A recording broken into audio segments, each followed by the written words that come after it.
Hi అండి. Welcome to Durgalakshmi vlogs. ఈరోజు వచ్చేసి చిన్న నెత్తలో గుడ్లు కర్రీ అయితే ముందుగా ఉల్లిపాయలు పచ్చిమిర్చి వేసేసుకుని గోల్డెన్ కలర్ వచ్చే వరకు వేయించేసుకోవాలి. ఇందులోనే చిన్న నెత్తలు వేస్తున్నాయండి. ఇవి అస్సలు ముళ్ళు ఉండవు. చిన్న నెత్తళ్ళు పిల్లలు కూడా ఈజీగా తినేయచ్చు.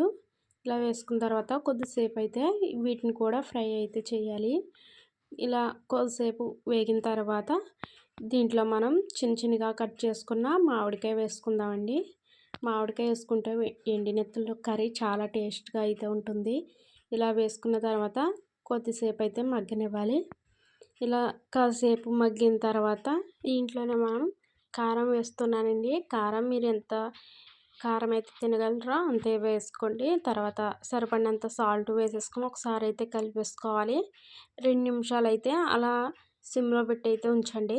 ఇలా ఒకసారి అయితే ఉంచిన తర్వాత దీంట్లోనే మనం ఉడకబెట్టుకున్న గుడ్లు వేస్తున్నాను. ఇలా గుడ్లు వేసేసి ఒకసారి అయితే కలిపేసుకోండి. దీంట్లోనే సరిపడినంత వాటర్ అయితే వేస్తున్నాను.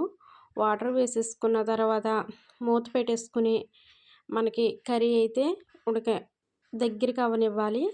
ఇలా మనకి దగ్గరికి కర్రీ అయిపోతే ఎండి నెత్తల్లో మామిడికాయ గుడ్ల కర్రీ అయితే టేస్టీగా అయితే రెడీ అయిపోయింది.